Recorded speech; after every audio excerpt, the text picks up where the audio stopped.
Evet, selamünaleyküm dostlar. Hepiniz hoş geldiniz. Görüntüde ve seste sıkıntı var mı? Öncelikle onu bir kontrol edelim.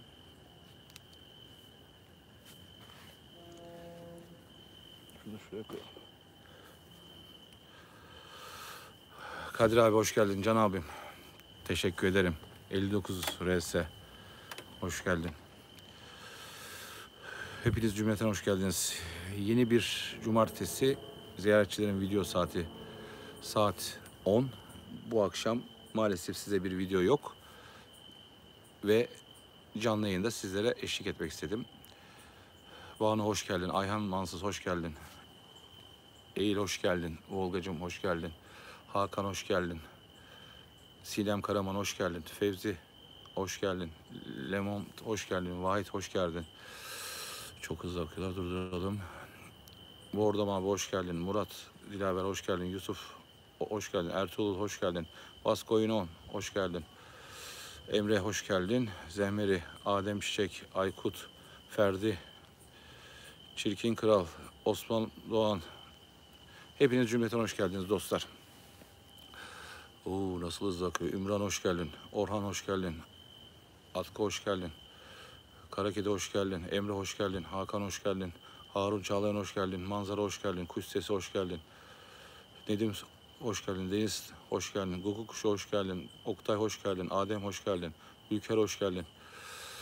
Sayma hoş geldin. Mustafa Karaman hoş geldin. Nevin canım kardeşim hoş geldin. Deniz Dönmez hoş geldin. Gül Demirbacak hoş geldin. Gürcan kardeşim hoş geldin. Ramim hoş geldin. Sevil hoş geldin. Deniz Bilbil hoş geldin. Hakan Yavuz hoş geldin. Fatma hoş geldin. Hepiniz hoş geldiniz. Ziyaretçiler kanalındasınız. Abone olmadıysanız lütfen önce abone olmayı unutmayın. Özlem hoş geldin. Hatice hoş geldin. İsmini okuyamadıklarım lütfen günü koymasın. Ertan Şeker hoş geldin. Erkan Şeker hoş geldin. Mustafa Turan hoş geldin. Hikayeciden Hikayeler hoş geldin. Uğur Altan hoş geldin. Öncelikle hepiniz iyisindir umarım. Bu hafta maalesef yoğunluktan dolayı video yayınlayamadım size. O yüzden şunu da bir ayar yapalım. Bir parlama yapıyor sanırım. O parlamayı da düzelttikten sonra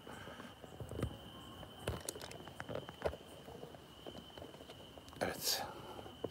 Sanırım böyle görüntü daha güzel diye düşünüyorum. Kuş Bey hoş geldin.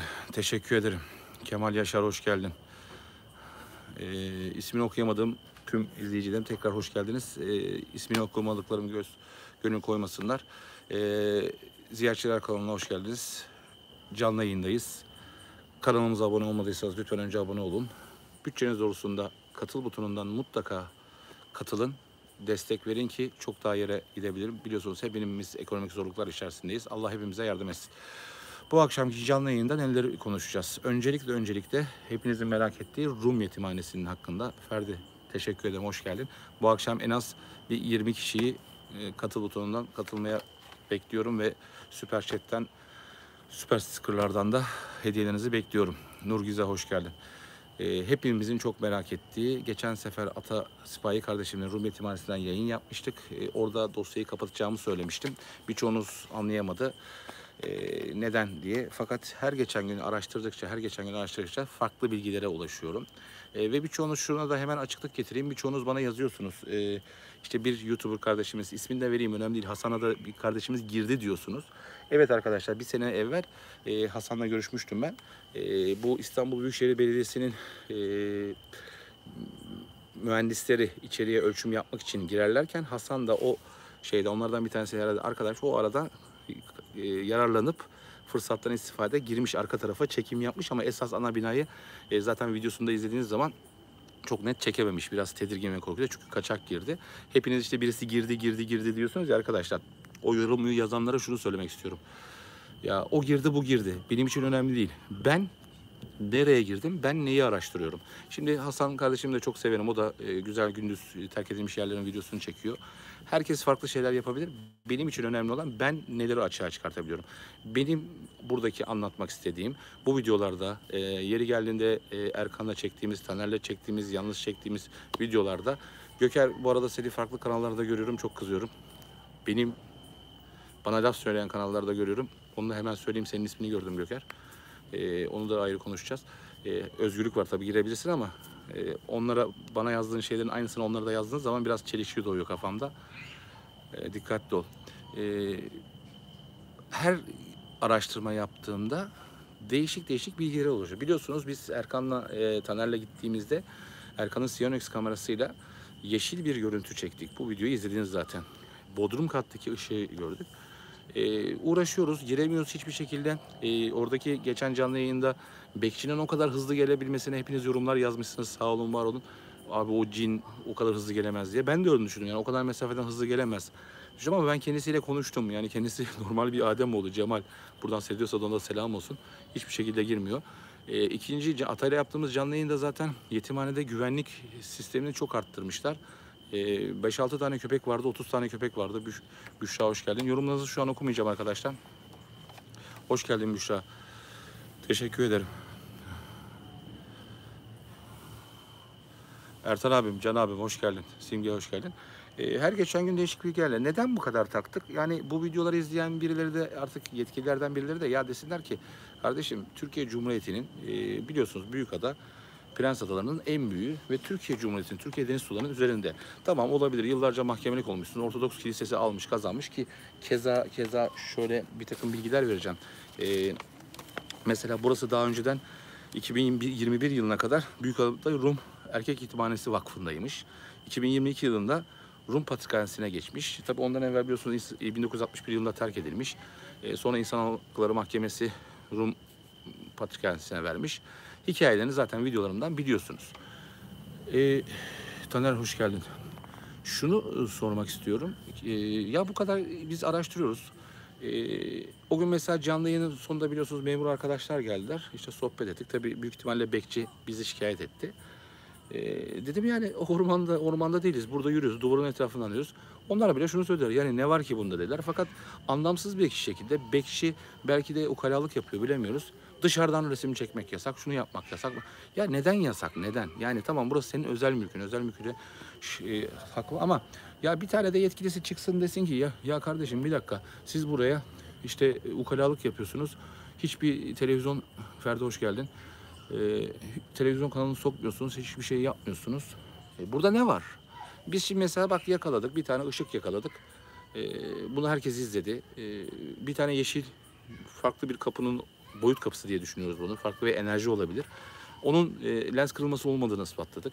Erkan çok güzel bir Erkan Sevimli çok güzel bir tez attı ortaya. Dedi ki Serhat, bu bahçe kazılsa ne cesetler çıkar dedi. Kiminiz dediniz ki orada çocuk cesetleri çıkabilir dedi. Ben en son canlı yayında biliyorsunuz şunu söyledim. Dedim ki ya ben buranın hani bir hikayesi var ya, işte bina yandı. Çocuklar kuyuya saklandı falan, bulunamadı. Onun ruhları orada dolaşıyor ve işte ada halkı oraya gitmeye korkuyor falan gibiler. Şimdi ahşap bir binanın yanması 5-6 dakika yani. Binada yanma izleri yok falan. Bunların hep bir yalan. Keza bu vampir hikayeleri. Bunlar hep böyle işte yanında bulunan Alman generalinin evi, çok dip dibi olması, onun altındaki tüneller. Benim en son bulduğum, tek başıma bulduğum fakat ilerleyemedim tüneller. Hep bir gizem, hep bir gizem, hep bir gizem. Daha sonra sevgili ziyaretçiler ailesinin takipçilerinden Ramim Sultan'a hoş geldin. Azerbaycan'a selam olsun. Mertcan, canım kardeşim hoş geldin. Mertcan, senle de bir türlü buluşamıyoruz. Hakkını helal et kardeşim. Bir gün çay içeceğiz. Kadriye, hoş geldin. Çok enteresan bir şey. Mesela sevgili Murat kardeşim, o da sağ olsun bu konuya çok ilgileniyor. Değişik araştırmalar yaparken değişik bilgilere ulaştık. Teşekkür ederim İsmail, hoş geldin. Yani mesela burada 32 yıldır seçim yapılamıyormuş. Büyükada Rum Yetimhanesi Vakfı seçimleri, isimleri vermeyeceğim, başkanlığında mevcut yönetime karşı rakip bir liste oluşturmuş. Yeni listenin adayların askıya çıkmasının ardından bazı isimler hakkında iddialar ortaya atılmış. Şimdi bu ortaya atılan iddialar ve bu seçimin itiraz süreci başlamış. Ortaya atılan iddialar da çok enteresan. Bu iki grup, iki vakıf arasındaki itirazın sebebi bu vakıfta çalışan birisinin ajan olduğu rivayet edilmiş. Yani şüphelenmiş bir kişinin Yunanistan Başkonsolosluğu'nda çalıştığı ve ajanlık yaptığı, ajanlık olabileceği gerekçesiyle öne sürerek seçimleri iptal etmişler. Ayrıca bir kişinin de ruhani din görevlisi olduğu ve bir başka adayın ise 3 farklı vakıfta yönetimde olduğu gerekçesiyle aday olamayacağını söylemişler. Yani iki grup, iki vakıf birbirlerine işte 32 yıldır yapılamayan bir seçim var. Bu seçimlerde o diyor ki işte neydi vakfın adı? Efendime söyleyeyim, Rum Erkek Yetimhanesi Vakfı, öbür Rum Patrikhanesi bilmem ne vakfına diyor ki siz bu seçimlere giremezsiniz. Sizin seçiminiz kazanılamaz. Çünkü sizin çalışanlarınızdan birisi Yunanistan Başkonsolosluğu'nda ajan, orada çalışıyor. Bir tane ruhani lideriniz var. Mertcan kardeşim, kesene bereket, hoş geldin. Bir tanesi diyor ki sen busun. İki vakıf işte dolaşıyorlar. Daha sonra ne oluyor? Ruhani lider ve bu vakıftakilerin şeylerini araştırdık. Hepsi Türkiye Cumhuriyeti vatandaşı olmuş. İsimlerini vermeyeceğim. Hepsinin bilgileri, adres bilgileri bile var. Hepsini bulduk çok şükür. Mesela bir tanesi çok enteresan, mesleğine şey yazdırmış.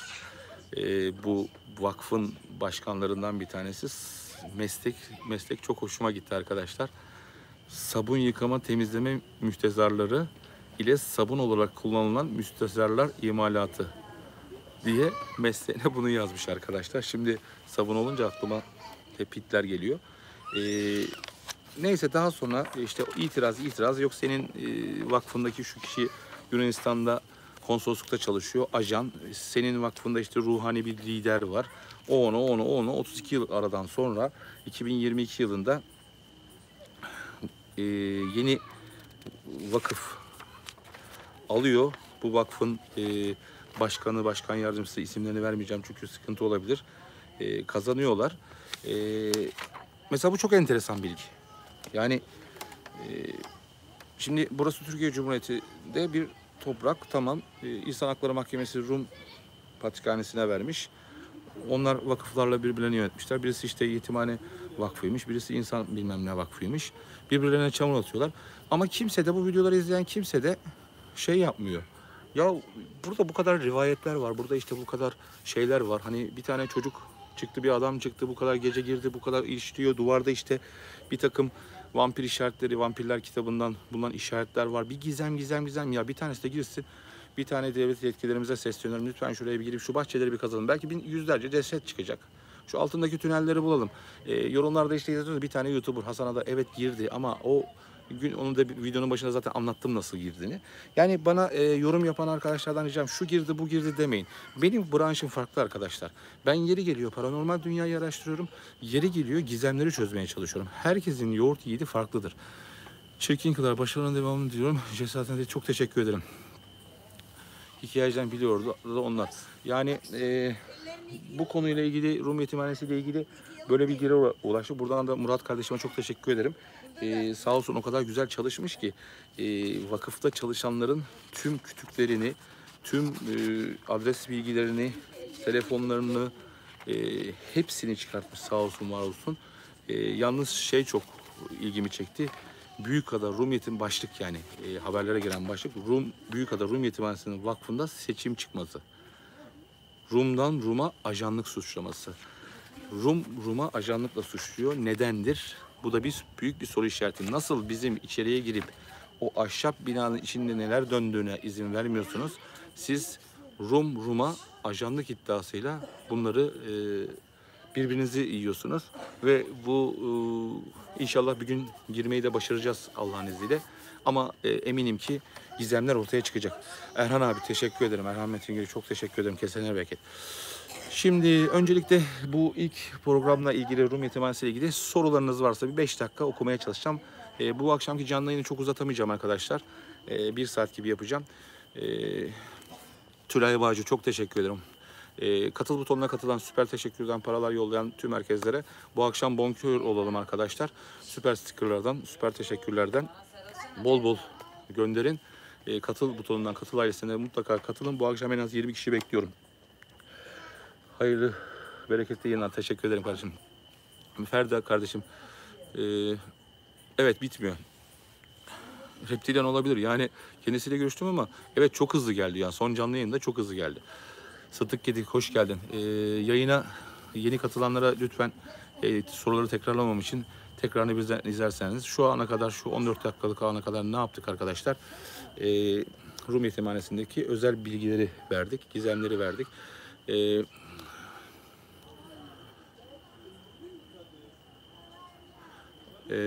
Göker çok yazma istersen, daha sonra konuşacağım yani. E, Hoş bulduk. Evet arkadaşlar, bu konuyla Rum Yetimhanesi'ndeki videolarla Rum Yetimhanesi'ndeki yaptığımız canlı yayınla ilgili sormak istediğiniz sorular var mı? Göker, aynı konuyu bir daha yazarsan sevgili moderatör arkadaşlarım, Göker'e atın lütfen. Aynı devam ederse niye demeye. Neşet Erekçi. Mutlaka üstündeyim işte, dedim ya. Hani haberin başlığı çok hoşuma gitti. Bir de o adamın başkan yardımcısının meslek kısmında yazan şey çok hoşuma gitti. Rum'dan Rum'a ajanlık iddiası. İki vakıf birbirini suçluyor. Seçim yapılamıyor 32 yıldır. O diyor sen seçime giremezsin. O diyor seçime girersin. Neden? Senin işte çalışanın ajan, senin çalışanın ruhani lider birbirlerine şey yapıyorlar. Acaba devlet biliyor da uluslararası canlar olabilir. Daimi bir olabilir. Yani her şey olabilir. 50 TL ateşte. Demeyin öyle. Tamam Göker'cim, yayına gelelim. Kafamı karıştırma. Rum Yetimhanesi ile ilgili, Rum Yetimhanesi ile devlet mutlaka haberdadır. Devletimizin bilmediği hiçbir şey yoktur arkadaşlar. Devlet 18 yaşındadır. Asla yaşlanmaz. Bekçinin hızlı gelmesi bence yer altında, yani yok. Ben gündüz çok inceledim orayı Ferdi. Yani o kadar hızlı geldi ki, evet, o son canlı yayında. Doğru söylüyorsunuz. Onu ben de anlayamıyorum. Zenemefa. Yani niye giremiyoruz? Yani ya bir de şeye çok takılıyorum yani. Doğan'ın Gizemleri hoş geldin. Şeye takılıyorum arkadaşlar. Ya dışarıdan bile niye çektirmeye izin vermiyorsunuz? Ya bu bir garip değil mi yani? Belki ben mi çok üsteliyorum, ben mi abartıyorum, ama arkadaşlar burada bir gizem var ya. Burada bir dünyanın ikinci, Avrupa'nın birinci sırasına girmiş bir ahşap bina var. Tarihi çok gizemli bina var. Yapılış bina ve siz bunu devamlı bir yalanlarla sokmuyorsunuz. Nilgün, teşekkür ederim. Yayına yeni gelenler tekrarını izlesinler. Rum Yetimhanesi ile ilgili bazı özel bilgiler verdim. Bu arada arkadaşlar, geçen evet Ali, yani canlı gördün. Hani bazılarınız yazmışlar, acaba Bekçi canlı yayını mı izliyor diye. Buradan da Cemal, Bekçi'nin adı Cemal kardeşime de selam olsun seyrediyorsa bizi. Cemal, yakında geleceğim, yine seni rahatsız edeceğim artık. Mecbur içeri sokmuyorsunuz, var dışarıdan görüntü almaya çalışacağız. Ama dediğim gibi ya, bir yetkili gelip oraya bir araştırma yapsın arkadaş. Bu şeyi bir kassın. Mesela bak, bana bir bilgi geldi. Mesela bahçedeki bir hakikaten kuyunun altında da bir onun şeyine göre boyut kapısı olduğu söyleniyor. Herkes farklı yorumlar yapıyor. Herkesin farklı komple teorileri var. Çok köpek var. Gül Yıldız hoş geldin. Teşekkür ederim. Evet, Gül Yıldız'a teşekkür ediyorum. Süper sticker'dan, süper teşekkürden yollayanlara teşekkür ediyorum. Bu akşam bonkör olun arkadaşlar. Maddi imkanınız olsun yağdırın ve mutlaka katıl butonuna mutlaka katılın. Çok küçük paralar arkadaşlar, katıl butonuna katılmak. Çok büyük paralar değil. Kemal, teşekkür ederim. Kemal, geçen seferki canlı yayında yeni gördüm. Teşekkür ederim. 10 kişiye katıl butonundan hediye etmişsin. Sağ ol, var ol. Onu Ertan abi de yapmıştı. Bir kardeşimiz daha yaptı. İsmini hatırlamıyorum. Onları ayrıca canlı yayında göremedim. Sonra izledim. Teşekkür ediyorum.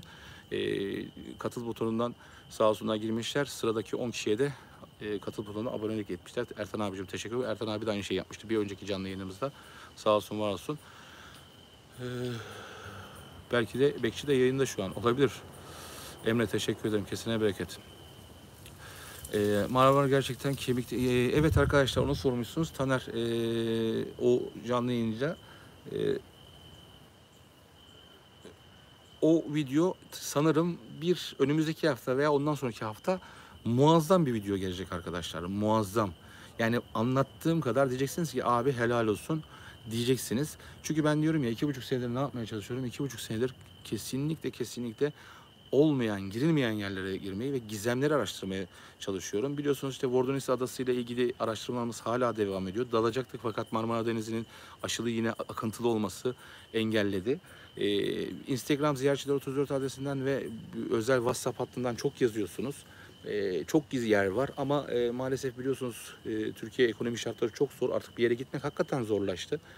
Mazot olmuş 40 lira. Bir yere giderken çok zor ama doğuda, güneydoğuda, Anadolu'da çok güzel yerler var. Hepsinin listesini yaptık ve inşallah hepsini aydınlatacağız. 1-2 hafta içerisinde süper bir video geliyor. Sallayacağız. Yani diyeceğiz ki evet, ziyaretçiler bunu da başardı. Rum Yetimhanesi ile ilgili araştırmamız devam ediyor ve bir gün oraya gireceğiz. Buradan Rum Yetimhanesi yetkililerine sesleniyorum. Artık hangi vakıfsınız? Birbirinize ajanlıkla şey yapıyorsunuz ya. Beni tanıyın. Ziyaretçiler Serhat. Lütfen izin verin de girelim de kafalardaki soru işaretlerini açıklayalım. Yoksa en yakın zamanda her türlü birime müracaat edip o bahçeyi kazdıracağım. Bakalım o bahçede kaç tane insan iskeleti çıkacak. Ben çıkacağına eminim arkadaşlar. Benimle beraber sizler de eminsiniz. Şimdi gelelim, eğer bu Rum yetimhanesiyle ilgili başka bir sorunuz yoksa gelelim ikinci, geçen haftaki videoya. Yayına yeni katılanlar hepiniz hoş geldiniz. Tülay teşekkür ederim. Kesene bereket. Tülay'a örnek alalım. Teşekkür ederim. Evet Ersan abi, yani senin de emin ol. Yani aklı mantığını çalıştıran herkesin, ya bu kadar olmaz arkadaşlar. Yani bakın, tarih anlattık. Tekrar Jahbires hoş geldin. Uzun süredir görüşemiyorum kardeşim. Seninle WhatsApp'tan yazışalım bir ara. Tarih yaşadık. Yapınından, Kont Boris Bostari'den, Lefter'in defterinden, Büyükada'daki vampir hikayelerinden, Rum yetimhanesinin yangın hikayelerinden. Bak, hep hikaye, efsaneler. Tabii efsaneler gerçeği yansıtır ama ya sonuçta Erkan Sevimli, UFO Hunter Erkan Sevimli ile biliyorsunuz o da gökyüzünde çok ciddi şeyler yakalıyor. Erkan Sevimli'nin kanalına da bakın, UFO Hunter UFO hareketleri yakalıyor ve adanın üzerinde o videoda da çok yakaladı. Onun Siyonex Kızılötesi ultraviyole kamerasıyla çekim yaparken bodrum katta çok gözle görülemeyen bir ışığı görüyor.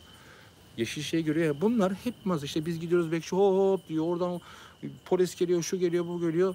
Ya polisim ne yapsın? Şikayet ediyorlar. Polis de diyor ki mecburuz, geliyoruz. O yüzden şunu demek istiyorum. Bir Gizem Ferdi, çok teşekkür ederim.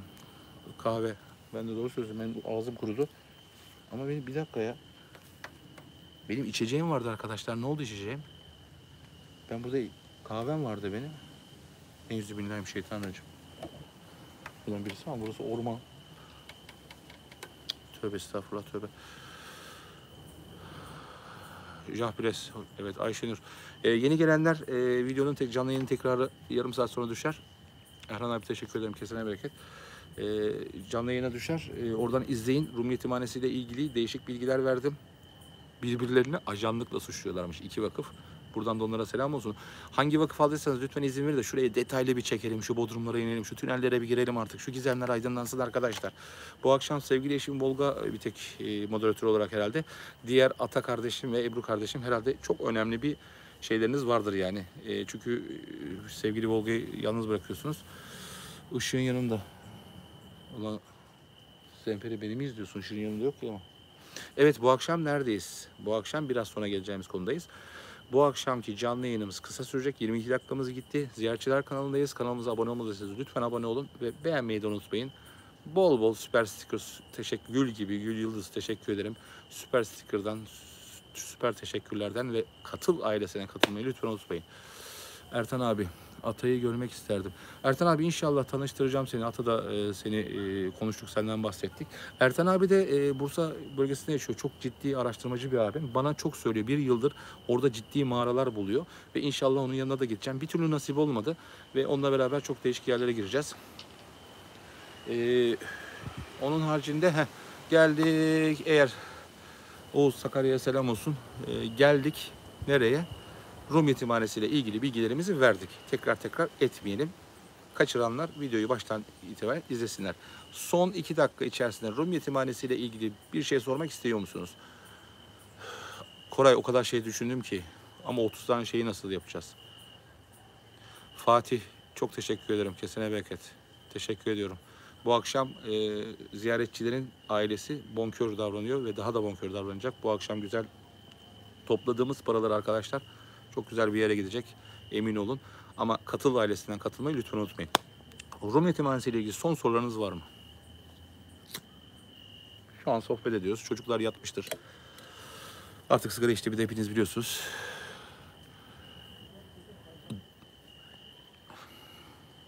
Gül Yıldız, çok teşekkür ederim. Evet, Rum yetimhanesi ile ilgili sorularınız var mı? Son bir 24-25 bir dakika veriyorum. İkinci konuya geçeceğim arkadaşlar. Tekrar söylüyorum, bu hafta video yayınlamadığım için, sizleri de videosuz bırakmak istemediğim için canlı yayın yapıyorum. Koray, teşekkür ederim. Kesene bereket.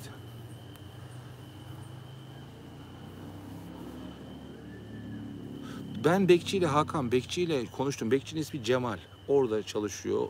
Her şeyini öğrendim. 2 tane çocuğu var, karısıyla yaşıyor. Bir tane oğlu var, o dışarıda çalışıyor falan. Hepsiyle konuştum. Bekçi aslında kötü bir... Fakat bekçiyi artık yukarıdan mı sıkıştırıyorlar, ne oluyor? Bekçi diyor ki ben bunu sana izin verirsem benim iş hayatım biter diyor. O konuda haklı, bir şey demiyorum. Fakat şuna kızıyorum. Ya dışarıdan bile çekmeye hop hop hop hop geliyorsun. Yani mutlaka onun başındakiler vardır. Mesela o gün canlı yayında çok hızlı geldi. Bir gün gittiğim zaman soracağım. Diyeceğim sen Hüseyin Bolt gibi misin? Nasıl koştun o kadar mesafeyi? Ben canlı yayındayım. 10 saniye sürmedi senin gelmen diye soracağım. Yoksa kötü bir adam değil bekçi. Belki de yukarıdan öyle baskı yapıyorlar. Baksana birbirlerine ajanlıkla suçluyorlar. Yani düşünün, Rum'u ajanlıkla suçluyor. 32 yıl seçim yapılamıyor. Daha sonra seçim yapılıyor. Hepsinin o şu an seçimi kazanan vakfın da bütün hepsinin sağ olsun tekrar Murat kardeşime şeylerini, kütüklerini çıkartmış. Telefonlarına kadar hepsini arayacağım. Ve bir tanesinin işi çok güzel. Sabun neydi? Bir daha okuyacağım. Sabun bilmem ne şeyleri falan. Efendim Serhat Bey, İzmir'de Selçuk Keçi Kalesi altında geçitler var. Mutlaka vardır Efsun Donuklar. Türkiye'nin her yerinden sizler gibi meraklı arkadaşlarımız çok yazıyorlar. Bu arada arkadaşlar Rum Yetimhanesi ile ilgili son soruları alıyorum. Yeşim hoş geldin. Videoya yeni gelenler, Rum Yetimhanesi ile ilgili belli şeyler konuştuk. Hüseyin, o tünellere mutlaka gireceğim, adadaki tünellere. Çünkü tek başımaydım, gidememişim. Yanımdan birisini alıp gireceğim. Erkan Şeker, çok teşekkür ederim. Evet, bu akşam dediğim gibi sağ olun, var olun. Ziyaretçilerin bonkör saati. Bu akşam yağdıracağız arkadaşlar. Bu akşam süper stickerlar, süper teşekkürler ve mutlaka katılalım arkadaşlar. Asrar seyahatiyle tüm yetimhanesine bakmak gerekir. Ertan abi sen ilgilen oraya. Hayırlı akşamlar Serhat, hoş geldin. Şöyle söyleyeyim. Rum Yetimhanesi'nde cinayet işlendi mi demişsin Adal. Benim yaptığım araştırmalarda İstanbul'da kaybolan insanların en çok olduğu yer Büyükada, emniyet raporlarında. Afyonkarahisar'a da geleceğiz inşallah Allah'ın izniyle. Şimdi dostlar geldik ikinci sorumuza. Biliyorsunuz geçen hafta Ata Sipaylı kardeşimle şu an yayında olmamasına rağmen, moderatör olmasına rağmen Ata, buradan sana sesleniyorum. Bu videoyu mutlaka izleyeceksin. İnşallah iyi bir şeyim vardır yani. Ne derler? İyi bir bahanem mi diyelim? İyi bir şeyim vardır. Neden gelmedim? Şu an gördüğüm kadarıyla Ebru zaten büyük ihtimalle cumartesi nerede olduğu bilmiyor. Çalışıyordur büyük ihtimalle. Çünkü çalışmasa gelir. Göker, senin sorduğun hiçbir soruya bu yayında cevap vermeyeceğim. Boşuna soru sorma.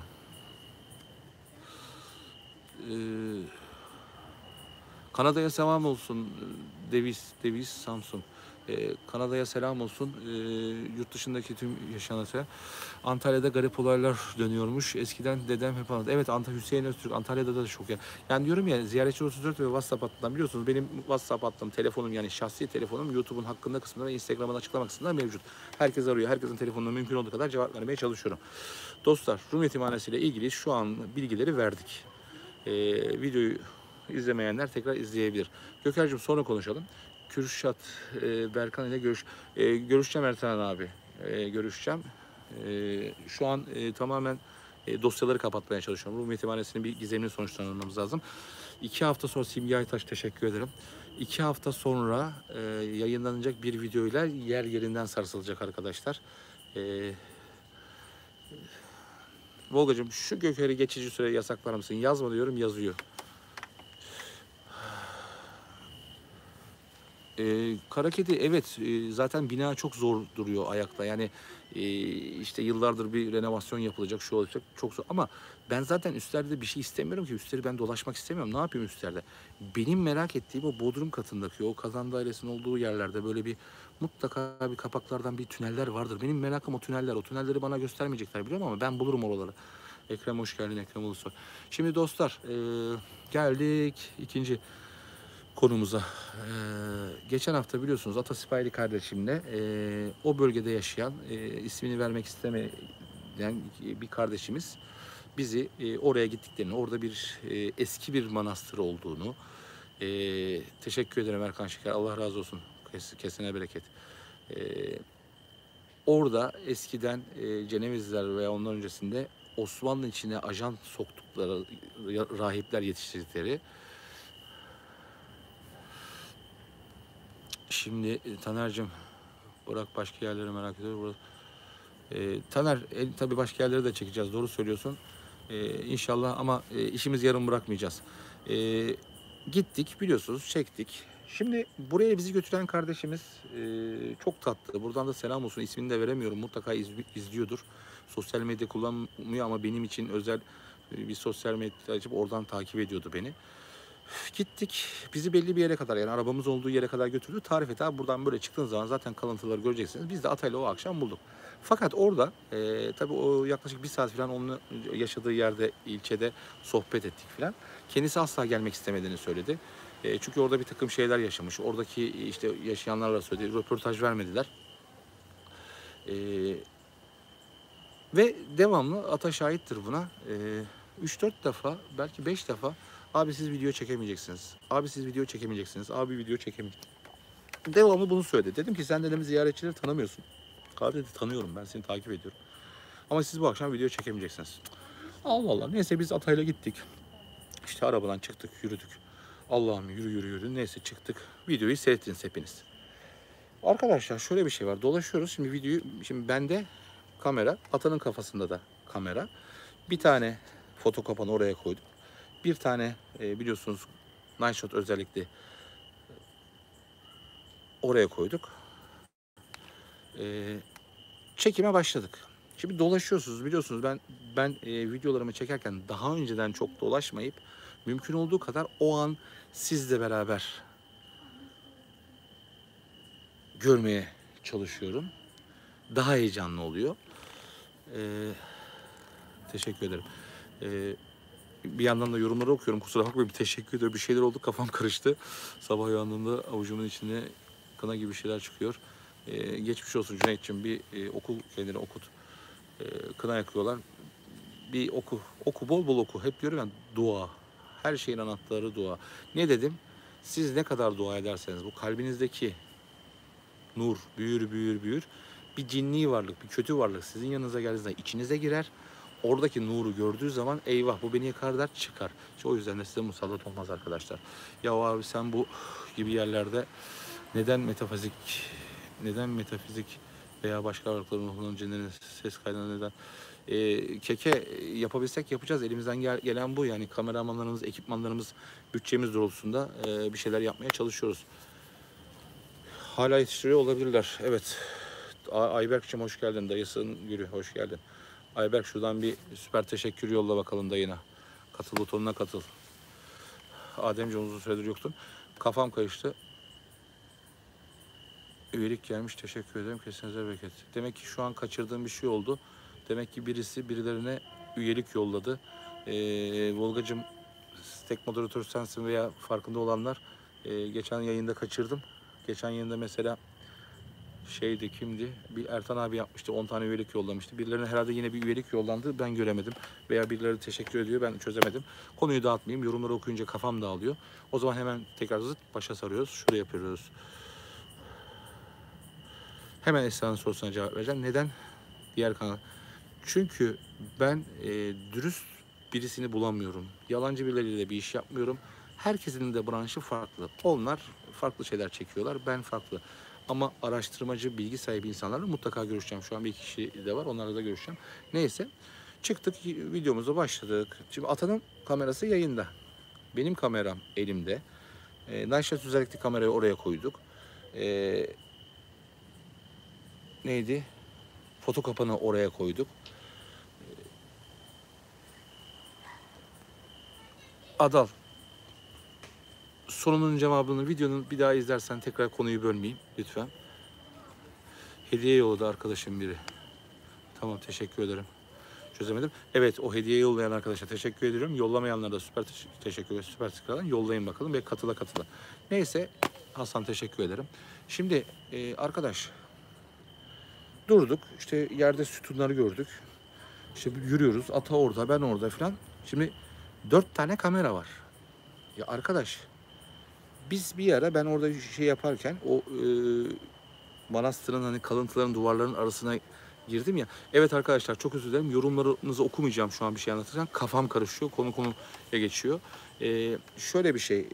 Dolaşırken ben böyle ayağımla bir toprağa ettim. Bir tane bir tablet buldum arkadaşlar. Ataya dedim ki şuna bir su döker misin? Döktü, böyle üstünde. Biraz da temizledik elimizde. Üstünde arkadaşlar çok değişik bir alfabede yazılar vardı. Ve ben elimdeki kamerayla böyle tuttum, ışığı tuttum, ışık parlamasını diye şey yaptım. Hatta Atan'ın da kamerası çekiyor. Fakat şey öbür taraftaydı. Foto kapan öbür tarafa bakıyordu. Şimdi iki kamera çekiyor. Çektik filan. Neyse tekrar yürüdük. Biraz ileride başka bir sütun bulduk. Onu çektik. Sonra Atay'la o bir tane hatırlar mısınız? Yiğit hoş geldin. Hatırlar mısınız? Bir taş var böyle dikdörtgen bir taş. Onu çevirmeye, kaldırmaya çalıştım. Ata kaldıramazsın filan dedi. E, Şu bir dakika şu Göker'i ben artık 30 dakika sana güle güle.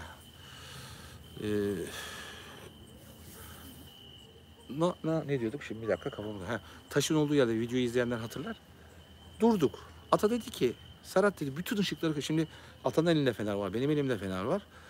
Kameranın üstünde fenerim var. Dedi ki bütün ışıkları kapatalım dedi. Burada dedi 2 dakika duralım dedi. Evet dedim iyi fikir. Ata özellikle de benim kameram kaydediyorum dedi. Baktım kırmızı ışık yanıp sönüyor. Benim kameram baktım kayıt ediyorum. Bütün ışıkları kapattık arkadaşlar. Bütün ışıklar kapandı. Karanlık yaklaşık bir 4 dakika falan böyle durduk. Gözümüz karanlığa alıştı ama o kadar karanlık ki yine bir şey göremiyoruz. Hatta Ata diyor Serhat yanında mısın diyor. Yanında beni göremiyor. O kadar zifiri karanlık. Gözümüz karanlığa alışmasına rağmen ben sadece Ata'nın kafasındaki kameranın kırmızı ışığının yanıp söndüğünü görüyorum. Ata'ya da kamerayı tutuyorum. Ata diyorum benim ışığım yanıp sönüyor. Evet diyor kaydediyor diyor. Tamam çok güzel. 4 dakika falan durduk. Sonra ışıkları açtık. O sırada Ata dedi ki eyvah dedi Serhat arkada dedi bir şey gördüm kesin ayı dedi. Dedim dur panik yapma falan. Yok yok dedi ben dedi kesin eminim. Ben de döndüm ışıkları tuttuk oraya. Bir ses yok böyle bir. Hafif bir hışırtı sesi duyduk. Ata dedi ki ben buraya bir ateş edeceğim dedi. Hemen tüfeğine mermiyi ağzına verdi. Ateş etti. Şimdi buraya kadar her şey doğal değil mi arkadaşlar? Neyse. Biz ondan sonra tekrar işte videoya devam ettik. Sonra yürüye o dönüş videolarını falan aldık. Aşağı arabanın oraya geldik. Arı soktu ve arının soktuğu yer bakın şöyle günlerdir kaşınıyor arkadaşlar. Şöyle de bir yara oldu. İğneyi çok zor çıkarttım. Bir tanesi arkadaşımız yorumlarda yazmış abi ısırmıştır seni diye. Arının sokmasıyla ısırmasını anlayabilecek kapasitedeyiz çok şükür. Neyse. Yorumlarınızı okumuyorum. Büyük ihtimalle hala bekçi falan diyorsunuz ama ben farklı bir şey. O Rum yetimhanesinin kısmını ilk 30 dakikada atlattık arkadaşlar. Şimdi yeni bir konudayız. Buraya kadar her şey normal. Neyse döndük İstanbul'a geldik. Aşağı indik. Aşağıda sağ olsun bizi oraya davet eden kardeşimiz. Buradan da ona çok teşekkür ederim. İsmini verme dedi diye vermiyorum.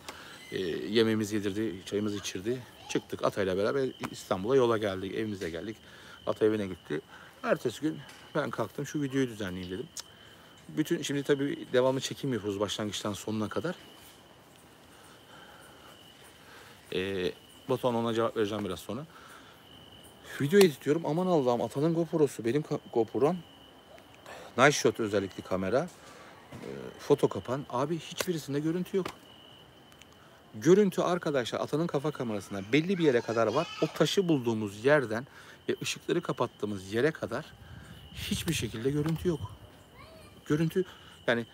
Görüntü devam etmiş orada kopmuş. Sonra tekrar devam ediyor. Çok enteresan. Allah'ım diyorum. Benim kamerama bakıyorum. E, benim kameramda da şey var. Sıkıntı yok. Şimdi onun kamerasına ben bakıyorum videodan izlemeye çalışıyorum. Onun kırmızı ışığı yanıyor. Benim kırmızı ışığım yanıyor. Onun kırmızı ışığı yanıyor. Benim kayıt ediyor. Görüntü yok.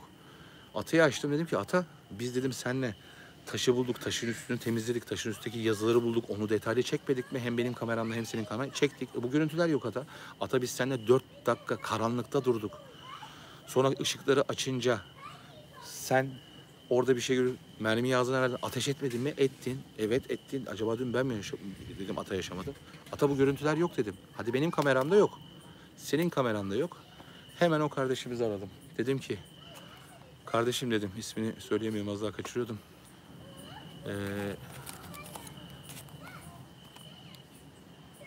Sen bize dedin ya dedim abi sana video çektirmeyecekler. O an inandım arkadaşlar. Şuna artık o kadar eminim ki bizzat yaşadım. Foto kapanla görüntü yok kaydetmiş.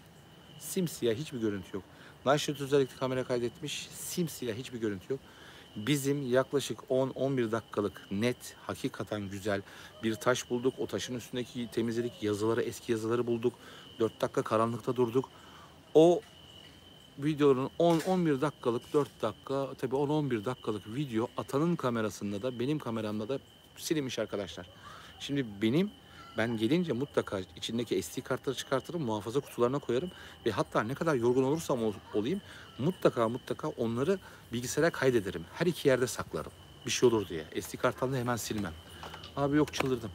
Sonra anladım ki hakikaten istedikleri zaman demek ki o kaydı da oradan gelip ya silebiliyorlar ya yok edebiliyorlar. Bu konu hakkındaki düşüncelerinizi alabilir miyim?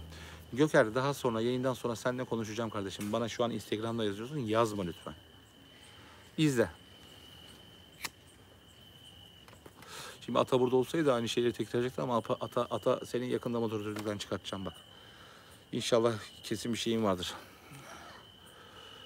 Yani Banu o kadar net şey yaptık ki temizledik, hatta Ata su döktü, ben böyle sildim. Dedim ki bak Ata, dedim şu harf bayağı böyle bir şey yazılmış. Fakat taş büyüktü, yanımıza alamadık. Bir kısmı da toprağın içindeydi. Oradan çıktık. 4 dakika ışıkları kapattık. Evet. Evet Ali. Çok inatçı bir çocuk. Şu an buradan bir 30 dakika onu yasakladım. Sesini kestim. Çünkü kafamı karıştırıyor. Abi hiçbir şey. Ben size bir şey söyleyeyim mi? 59 RS. Ee, Atayla şunu düşündük.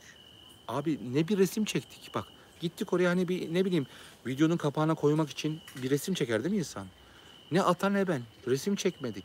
Yolda biliyorsunuz Atayla yürürken bir resim çekti. Ata ağaç, aslında ağaç kovuğu ama baktığınız zaman resmen bir ağzı, burnu ve elinde mızrağı olan bir muhafız gibi. Abi resim bile çekmedik. Yani biz oraya arabadan yürüdüğümüzde çıktık, sanki bizi oraya götüren arkadaşımız bize 5 defa söyledi. Abi size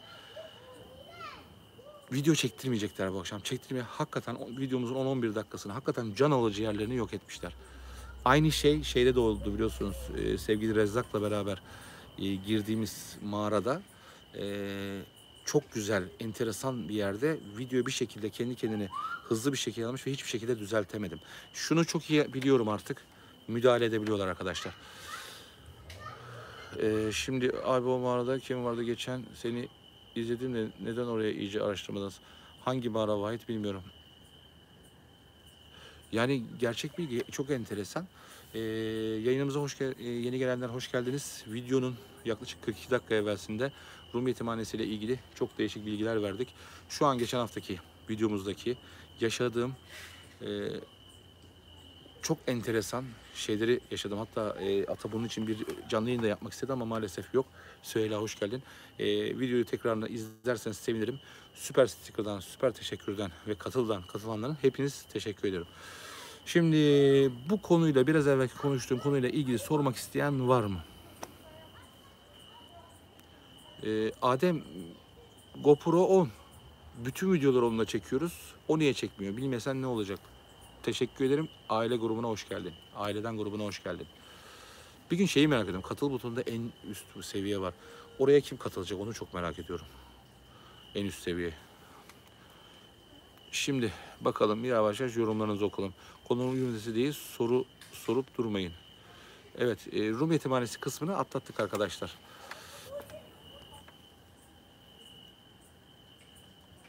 Bir dakika. Hüseyin Öztürk.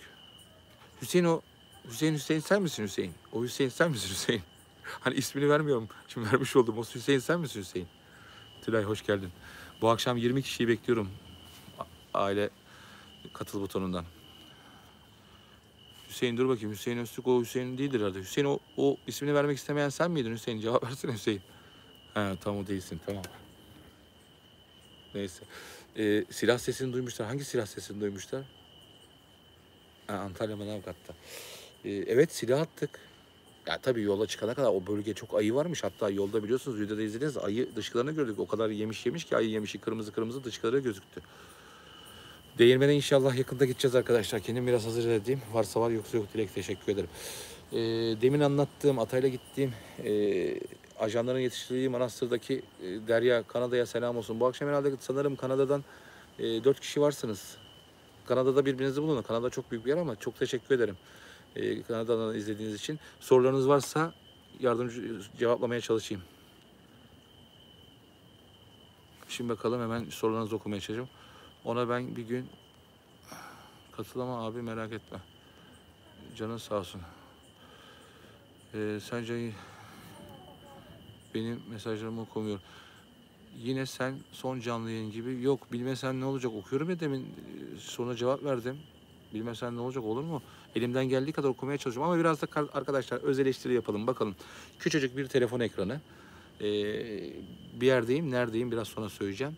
Yazılar çok küçük ve hızlı akıyor. Mümkün olduğu kadar okumaya, cevap vermeye çalışıyorum. Lütfen bunu bir öz eleştiri yapın. Daha önceden canlı yayın yaptığınızı bilmiyorum ama hem bir şey anlatıp orada yazıya bakıyorsunuz, bir anda kafanız karışıyor, o yazıya cevap vermek istiyorsunuz.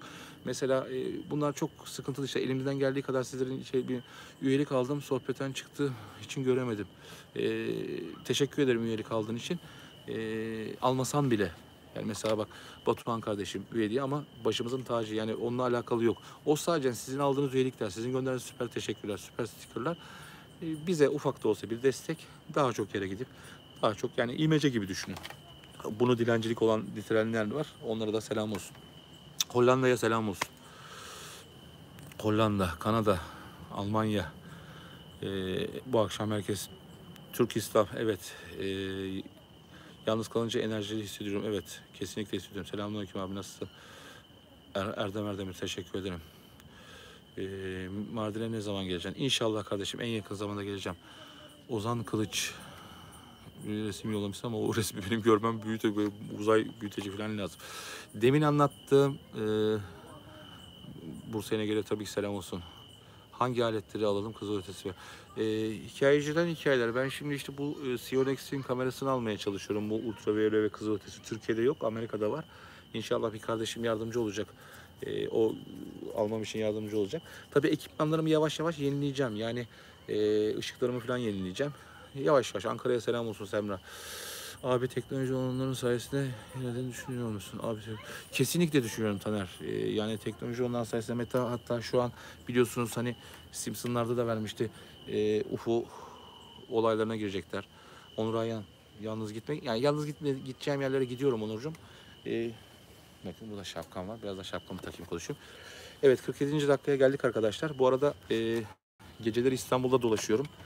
Bir gün geceleri mutlaka her an bir yerde karşılaşabiliriz arkadaşlar. Bilginiz olsun. İstanbul'da yaşayan ziyaretçiler ailesinin bir yerine geceleri çok dolaşıyorum. Yollardayım.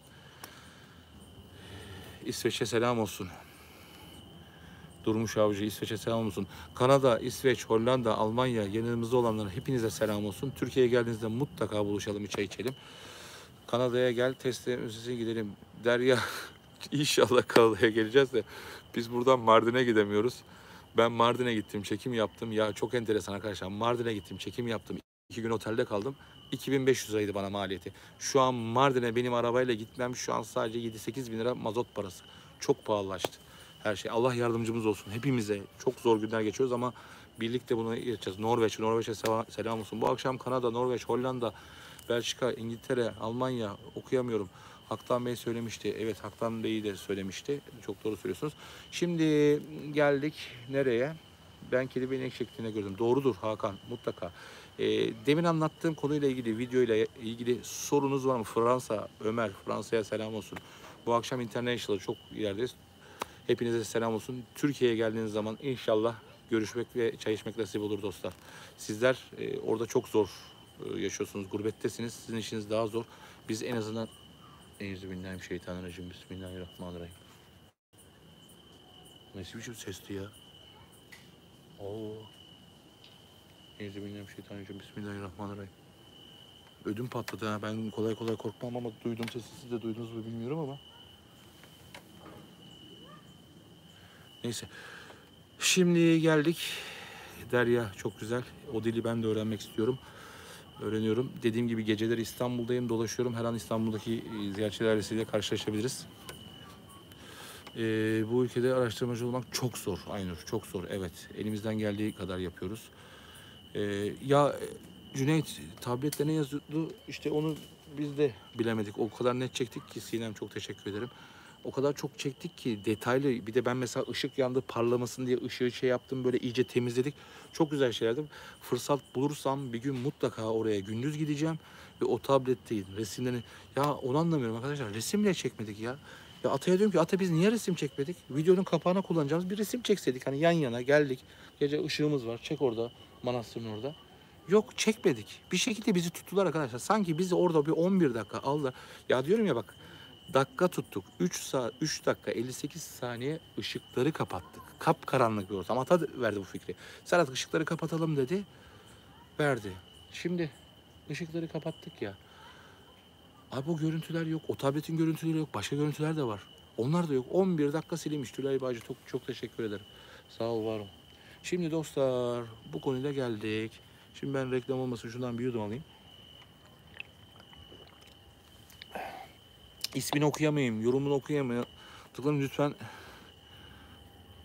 Evet, çocuk sesleri var. Neden çocuk sesleri var arkadaşlar? Benim canlı yayın yapmayı sevdiğim ve huzuru bulduğum çok güzel bir yerdeyim. Hepinizin bildiği, burada çok canlı yayın yaptım. Bakalım kim bilecek? Benim burada birçok defa canlı yayın yaptığım, çok sevdiğim, huzur bulduğum bir yer. Ve çok büyük gizemi olan bir yerdeyim. Çocuk sesleri o yüzden geliyor. Almanya'ya selam olsun. Evet, Zehra. Zehra ilk günden beri bizi takip ediyor. Sağ olsun Aynur, Banu. Ama şöyle bir şey geldi içimden. Hepinize teşekkür ederim. Sonra vazgeçtim gelmesinden. Onur gelecek tabii. Gelecek. Şu Türkiye'yi bitirsek Türkiye'de. Evet evet, Beykoz. Evet arkadaşlar, Yuşa Tepesi'ndeyiz. Yuşa Tepesi. Eski Dev Tepesi. Karadeniz'den görünen en yüksek tepe. Gizemi hala çözülemeyen tepe. Acaba Yuşa Tepesi'nin altında bir piramit mi var? Erkan Sevimli'nin burada çekmiş olduğu UFO Hunter Erkan Sevimli kanalından mutlaka izleyin. Çok net Sionex kamerayla, biliyorsun ultraviyole ve kızılötesi bir çekim yapan bir kamera. Gördüğü yukarıdan aşağıya inen yeşil bir çizgi. Öyle uzun zamandır gitmedim, evet. Gizemi hala çözülemeyen. Kur'an-ı Kerim'deki ayetlerde Musa Aleyhisselam'ın yanındaki o biz size kayanın üstüne oturun, oradaki balığı alın ayetlerini anlatan kişi Yuşa. Onun kabrinin olduğu söylenen ve kabrinde birçok şifrenin olduğu rivayet edilen, birçok yabancı gücün gelip burada hala bizden habersiz araştırmalar yaptığı, acaba Yuşa Tepesi'nin altında piramit mi var denilen birçok komple teorisinin olduğu Yuşa Tepesi'ndeyim. Şu an 52. dakikayım. Yaklaşık bir 10 dakika sonra yayınımı sonlandıracağım. Uyku bozukluğu hep var, gerçek bilgi. O yüzden de çocuk sesleri var. Bugün cumartesi, ziyaretçiler çok. Dolaşmayacağım arkadaşlar. Çok ziyaretçi var. Hem erkekler kısmında hem kadınlar kısmında ibadet yapıyorlar. Ön bahçe çok dolu. Ben arka bahçedeyim şu an. O yüzden dolaşıp insanları rahatsız etmeyeceğim. Abi şeytanın kurban edilmiş olacağı çocukların mezarları yüzünden sürekli yapılan... Evet Batuhan, kesinlikle. Yine geldik Rum Yetimhanesi'ne, videonun en başına. Doğru söylüyorsun. Gördüm Batuhan'cığım.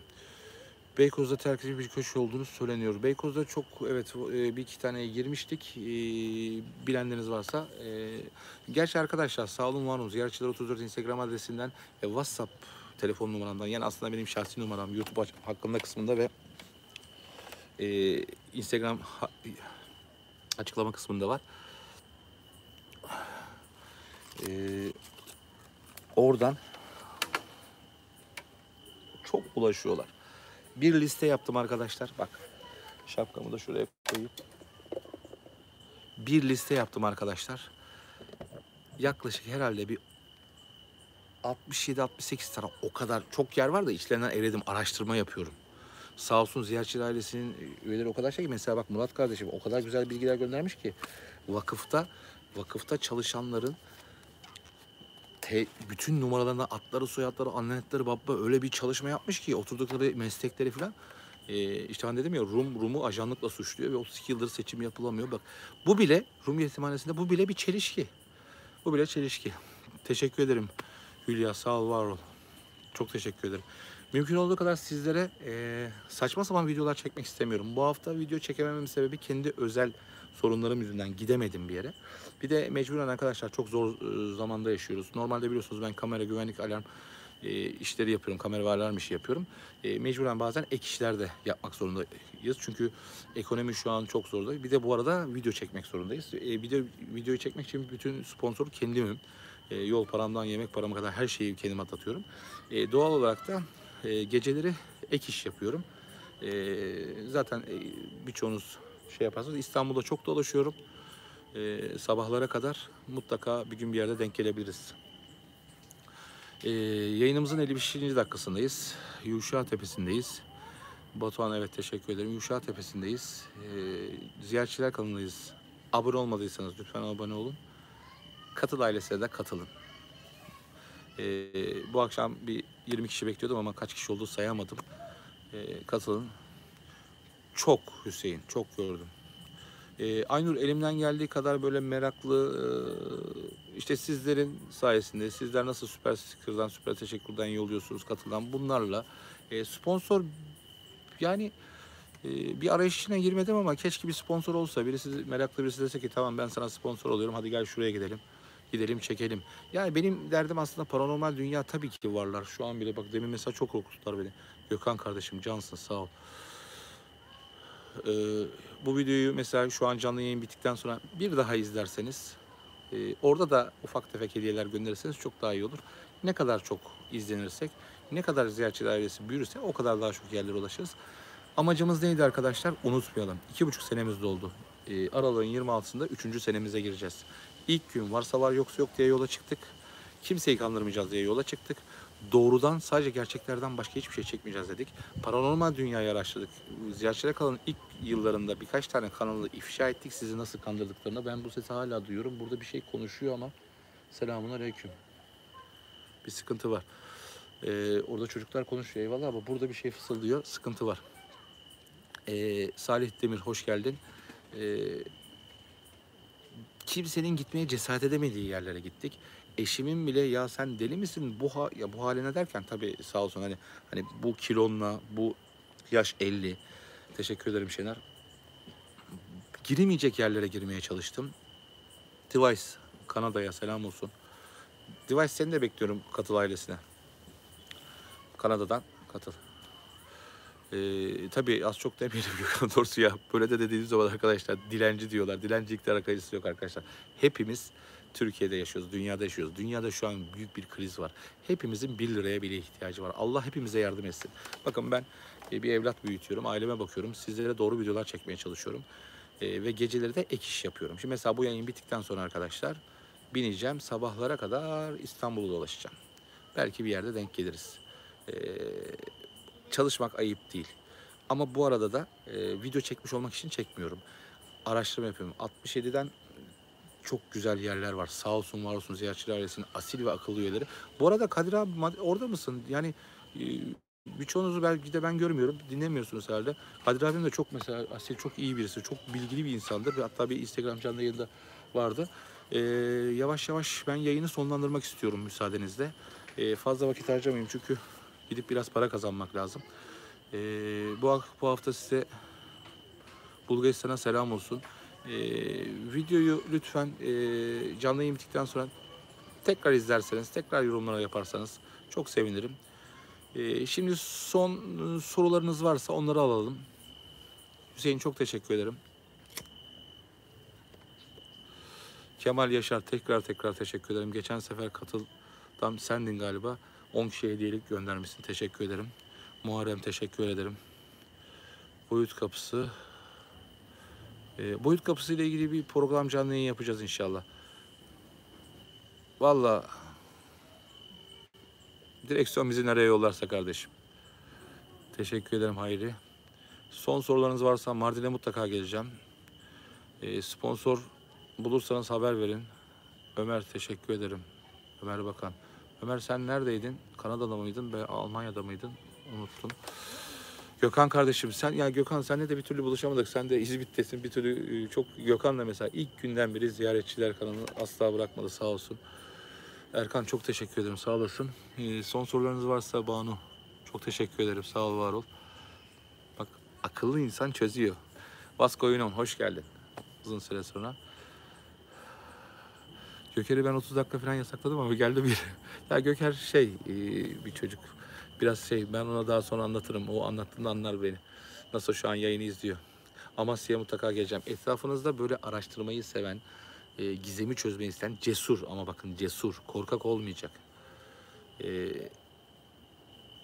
Kardeşim sen bu konuyu araştır. Ben de senin arkasındayım diyecek birileri varsa bana gönderin ki daha çok yerlere girelim. Yaş 50, 60'a kadar çekeceğiz. 60'a kadar bütün aydınlatabildiğimiz gizemleri aydınlatacağız. Ondan sonra bayrağı başkalarına bırakacağız. Bu arada çok enteresan. Geçen cuma Erkan'la beraber Ayasofya'ya gittik. Cumamızı kıldık. Ayasofya'da arkadaşlar biliyorsunuz ben Ayasofya'nın arkasına girdik. Bir tünelden bir ses kaydı aldık. Kız Kulesi'nde de aynı şeyi yaşadık. Kız Kulesi'nin tadilatı aldılar. Şimdi Ayasofya'da tadilat alıyorlar. Acaba diyorum sevgili devletin beni mi izliyorsunuz veya dış güçler beni mi izliyorsunuz? Nereye gitsem bir şeyi tadilat alıyorsunuz. Teşekkür ederim Göker Bilge. Hemen Adem sen sordun ama görmedim. Bir daha sormayacağım. Ademciğim yani sen artık bunu geç be Adem. Yani Instagram'da, Telegram'da falan konuştuk. Sen eski üye misin? Göremiyorum Adem. Bir öz eleştiri yap Ademciğim. Bak küçücük ekranda o kadar küçük ki yaş 50 gözler artık gitti. Okumaya çalışıyorum. Yani sen bunu yaparsan yeni gelenler Hüseyin atladın herhalde güvenlik sistemleri, kamera ve alarm işi yapıyorum. Ekstra ek işler yapıyorum. Çünkü YouTube'dan biz para kazanamıyoruz arkadaşlar. YouTube'da sadece biz sevgili Ferda Yıldırım'ın kanalına katıldım. Onun da kanalına abone olup seyrederseniz dedi çok hoşuma gitti Türkiye'nin Indiana Jones'u. Evet yani biraz maceracı ruhumuz var. E, Küsmek yok evet Device. Device bak Kanada'dan Device. Kanada'dan seyrediyor. Onun yazılarını okumuyorum küsmüyor. O yüzden Ademciğim sen eski yani tanıyorsun da bizi yani. Ta Antalya'dan bizi takip ediyorsun. Ağustos'un kapatılması tadilat söylemi Ertan abim amaç Ağustos'un kapatılması tadilat söylemi siyasi yalan. Evet doğru söylüyorsun. O yüzden Ademciğim kızma. Boyut atlamış olabilir misiniz o karanlık? Ya Simurg. Simurg büyük ihtimalle yani o 11 dakika biz o atanın kafasındaki benim checkmate. Device Derya. Heh. Device Samsung. Evet Derya. Burada Derya diyelim. Tekrar kanalda selam olsun. Bak Ademciğim Derya büyük ihtimalle Derya yeni geldin kanalımıza herhalde. Çocuk sesleri evet Neşe Yuşa Hazretleri'nin arkamda Yuşa Hazretleri'nin türbesi. Sağ tarafta da biliyorsunuz Yuşa'ya gelenler bir de ön tarafta orada çocuklar falan var. Dolaşmayacağım. Kapatacağım yayını. Çünkü içerisi çok kalabalık. Cumartesi çok ziyarete gelmişler. Şu an gizemli olan Yuşa Tepesi'nde ve benim sevdiğim büyük bir huzur bulduğum tepedeyim. Buraya geliyorum. Buranın bir de gizemi var biliyorsunuz. Bunun altında piramit olduğu söyleniyor. O Erkan Sevimli'nin, Ufantır Erkan Sevimli'nin çektiği görüntüler söyleniyor. Yeşil ışık. Çok enteresan. Erkan Sevimli Ufantır'a girip bakın. Tek başınıza gelmeyin. Evet mümkün olduğu kadar. Hayırlı akşamlar Simge. Teşekkür ederim. Sağ ol var ol. Ferda Yıldırım programında hemen sonra videolarını her gün teşekkür ederim Hülya. Ferda Hanım da sağ olsun var olsun o fırsatı bize verdi. Teşekkür ediyorum. Şimdi o zaman şöyle yapalım. Son 10 tane soruya cevaplayalım. Adem küstü. İlk kez okudun. Eski üyeyim. Aa, öyle bir eşeklik yaptıysam özür dilerim. Ya işte o zaman Ademciğim iyi geceler. Küsmemişsin en azından. Dediğim gibi Adem çok küçük. Yani o kadar da hızlı akıyor ki şu an mesela hızlı akmıyor bak. Çünkü kimse bir şey yazmıyor. O yüzden göremiyorum. Hakkını helal et. Yani küsmek yok.